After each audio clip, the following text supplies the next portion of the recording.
자, 오늘은 제가 이제 지금 현재 호주가 어떤 시점이냐면은 호주에는 지금 현재 두 개의 당이 있죠. 하나는 뭐 그냥 크게 보면은 뭐 노동당과 그다음에 뭐 연립자유당 두 가지가 있습니다. 그러면 이 두 정당의 이민 정책이 어떻게 되냐면 노동당은 약간 이민에 대해서 온건한 측면이 있고, 근데 연립자유당은 이민에 대해서 약간 부정적인 측면이 있습니다.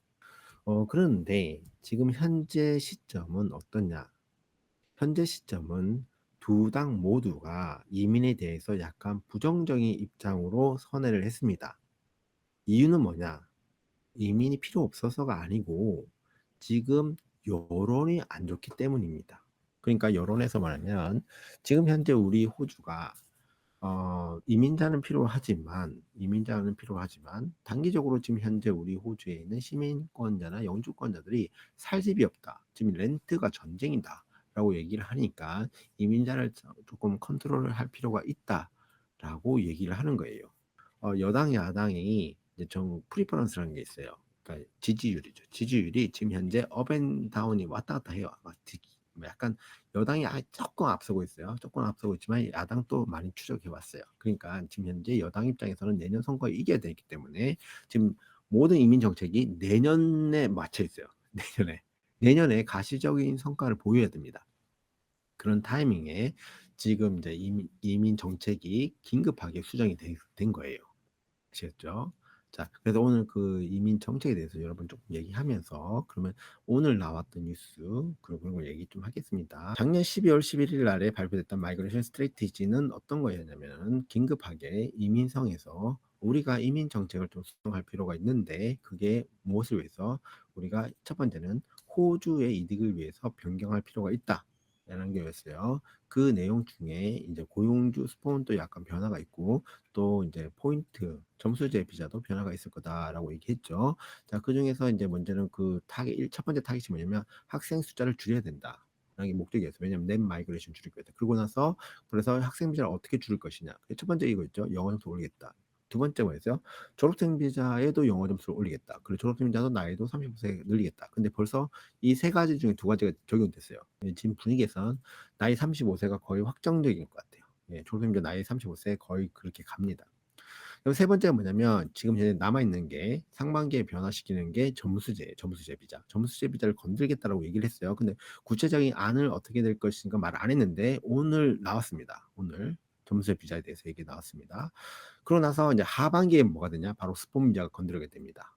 자, 오늘 나온 뉴스입니다. 오늘 나온 뉴스입니다. 이게 왜 나왔느냐? 지금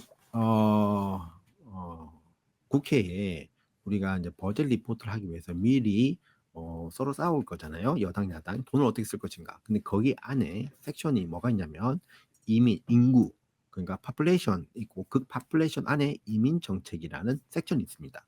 그러면 그것을 하기 위해서 그러면 뭐예요?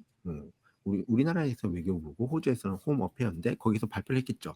우리가 지금 현재 서스테이너블한 그 인구 정책을 하기 위해서는 현재 이민자가 얼마가 필요하고 어떤 식으로 해야 된다. 이런 발표를 해야 되는데 지금 현재는 그냥 간단히 말하면 이민을 줄이겠다는 게 메인이에요. 그냥 그러니까 지금 현재 자기 시스템에서 비자를 신청할 수 있다고 한다면 무조건 신청하는 것이 훨씬 7월 이후보다는 좋다는 겁니다. 장관이 어떤 얘기를 하냐면 우리의 목표는 스몰러, 더 작죠. 이 단어 선택을 할 때 더 작게 도대체 얼마큼 작아질지 모르겠지만 자, 그런데 뭐냐면 이 마이그레이션 시스템을 더 작게 만든다는 건데 그걸 위해서 뭐냐면 호주를 위해서 제대로 작동할 수 있도록 자, 이건 뜻은 여러 가지 있습니다. 제가 생각할 때는 건 두 가지인데 하나는 뭐냐면 실제로 그 이민을 받아들이는 숫자를 줄이겠다는 얘기예요. 두 번째는 지금 현재 영주권으로 갈 수 있는 루트가 너무 많아요. 그것을 좀 더 단순화시킬 가능성이 높습니다. 그래서 그 discussion paper said while there will be reform 변화가 있을 게 있겠죠. to the point test. 왜 그러냐면 the method 그 방법은 뭐냐면요. should continue to provide pathway. 근데 재밌는 얘기를 했습니다. 이분은 뭐라고 했냐면 이 리폼 이 이민 시스템 그러니까 비자 시스템을 리폼하는 목적이 뭐냐면 여러분들에게 파스웨이를 준다는 겁니다. 그 파스웨이가 그러니까 템포러리 마이그런트에게 그다음에 영주권으로 갈 수 있는 파스웨이를 프로바이딩 한다. 이게 넌센스한 거예요. 이 문장이. 왜 그러냐면은 원래 여러분들이 생각하는 포인트 베이스 시스템은 뭐냐면은 포인트 베이스 시스템을 신청하는 사람들은요. 영주권을 신청하지 파스웨이를 신청하지 않습니다. 그런데 이 장관이 했던 이 디스커션 페이퍼에는 뭐라고 언급됐냐면 이 우리가 어떤 방법을 제공할 건데 그 방법이 파스웨이를 제공한다는 거예요. 누구에게? 포인트 테스트. 이 말은 뭐냐면 원래 여러분들이 이 포인트 테스트는 바로 영주권 신청하는 거예요. 영주권. 근데 이걸 변화를 시켜서 포인트 테스트를 통해서 여러분들이 파스웨이를 신청하고 어떤 파스웨이 조건을 만족하면 영주권으로 갈 수 있다라는 얘기예요. 아시겠어요? 그러니까 이게 지금 현재 얘기가 우리가 완전히 오픈이 안 돼서 도대체 무슨 얘기를 하는 거지? 라고 생각할 수 있는데 그 또 다른 뉴스에서 이런 얘기가 나왔습니다. 자, 또 다른 뉴스에서는 좀 더 구체적으로 얘기가 나왔어요. 뭐라 나왔냐면 이 마이그레이션 리뷰를 한 거에서 지금 현재 시스템은 잘못 디자인된 거예요. 어떻게? 어떤 사람이 잠정적으로 호주에 오랫동안 공헌을 할 수 있는지를 못 발견한다는 거예요. 여러분들이 좀 더 젊으셔가지고 호주에 오랫동안 세금을 낼 수 있는 사람들을 찾는다는 거예요. 예, 여러분이 베스트 컨트리뷰션이니까 여러 가지 의미가 있지만 세금을 오랫동안 낸다는 얘기입니다. 아시겠죠? 자, 그러면 어떻게 그 리폼이 될 거냐? 보세요. 이게 좀 웃긴 건데 첫 번째는 스킬드 워커를 찾습니다. 스킬드 워커. 그럼 스킬드 워커가 기본 조건이에요. 왜냐하면 그 사람들이 호주에 오랫동안 호주에 공헌을 할 수 있는 가능성이 높기 때문이에요. 두 번째, 타겟팅. 누구냐면은 그 기술자가 있는데 그 기술자가 어떤 기술을 갖고 있었냐면 타겟. 호주가 필요로 한 기술을 가진. 이게 또 문제입니다. 그럼 도대체 호주가 필요한 기술을 가진 기술이 뭡니까? 그거는 다양한 의미가 있죠. 왜냐면 그게 지금과 그다음에 미래가 있기 때문에.